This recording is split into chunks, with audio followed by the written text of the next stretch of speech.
Assalamualaikum warahmatullahi wabarakatuh. Para siswa kelas 2, hari ini pelajaran kita memasuki pelajaran yang pertama, yaitu Nabi Muhammad adalah teladanku. Nah, kita akan membahas tentang jujurnya Nabi Muhammad ini.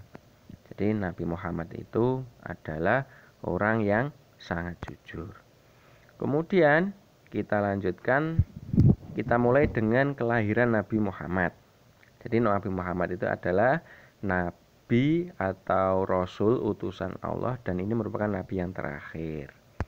Beliau itu lahir di Mekah pada tanggal 12 Rabiul Awal tahun Gajah. Kenapa disebut tahun Gajah? Karena pada saat Nabi Muhammad lahir itu ada pasukan bergajah yang menyerang Ka'bah yang dipimpin oleh Abraha. Tapi itu dapat dihancurkan oleh Allah. Makanya pada saat kelahiran Nabi Muhammad itu disebut tahun Gajah.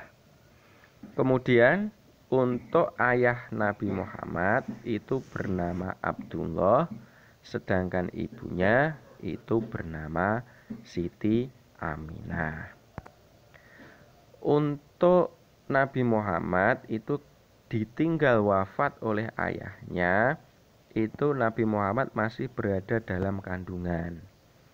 Kemudian ditinggal wafat oleh ibunya, itu Nabi Muhammad berumur 6 tahun. Kemudian siapa yang mengasuh Nabi saat setelah ditinggal mati ibunya?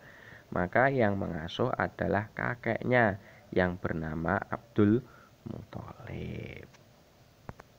Kemudian selanjutnya ini tentang kejujuran Nabi Muhammad. Contoh kejujurannya yang pertama, yaitu Nabi Muhammad itu pekerjaannya dulu adalah berdagang. Nah, ketika berdagang, Nabi Muhammad itu tidak pernah menipu para pembelinya. Jadi beliau selalu jujur dalam berdagang.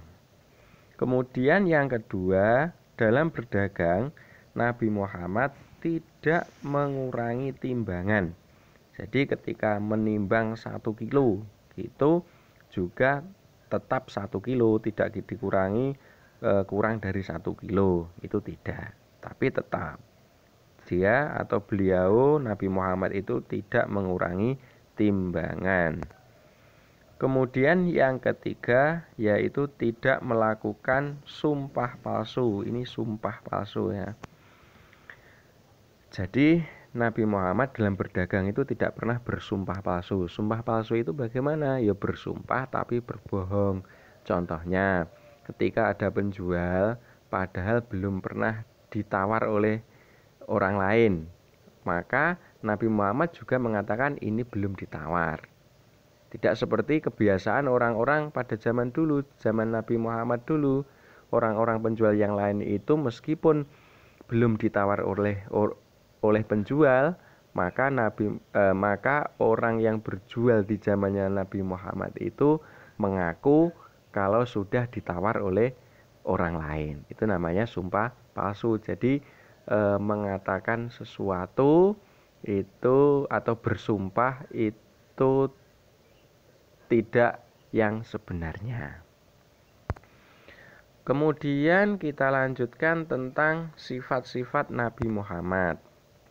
Nah, sifat Nabi Muhammad yang pertama itu adalah sidik atau benar. Jadi sidik itu artinya benar. Jadi Nabi Muhammad itu selalu benar. Kemudian yang kedua adalah amanah atau al-amin, artinya dapat dipercaya alias jujur. Ini yang ada hubungannya dengan pelajaran kita tadi.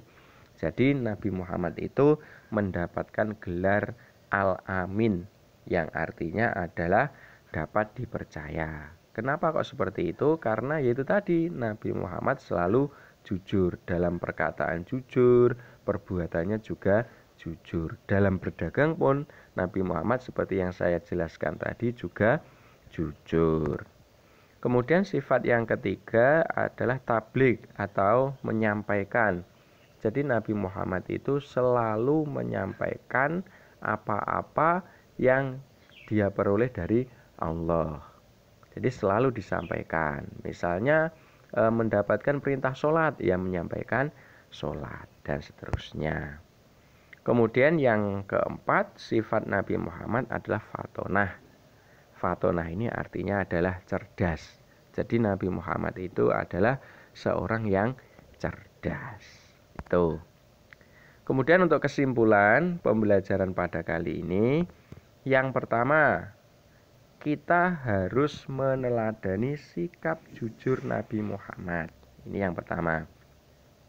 Jadi kalau Nabi Muhammad saja jujur, maka kita yang mengikuti Nabi Muhammad, maka kita juga harus jujur.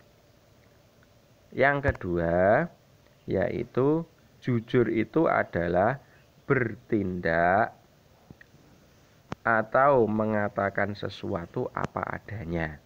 Jadi yang namanya jujur itu melakukan sesuatu, bertindak atau mengatakan apapun itu dengan sebenarnya. Kalian juga harus seperti itu. Misalnya kalian ditanya orang tua, apakah sudah sholat? Kalau memang belum sholat, ya ngomong belum sholat. Kemudian apapun ketika ditanya orang tua harus jujur. Kemudian ketika melakukan sesuatu apapun, kalian ketika ditanya juga harus jujur. Ketika kita menjadi orang yang jujur, maka kita sudah mengikuti Nabi Muhammad. Kalau perbuatan, perkataan kita selalu mengikuti Nabi Muhammad, maka nanti insya Allah akan masuk surga. Kalian mau kan masuk surga?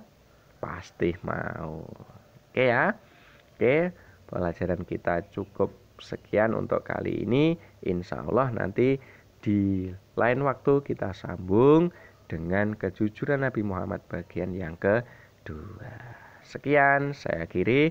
Assalamualaikum warahmatullahi wabarakatuh.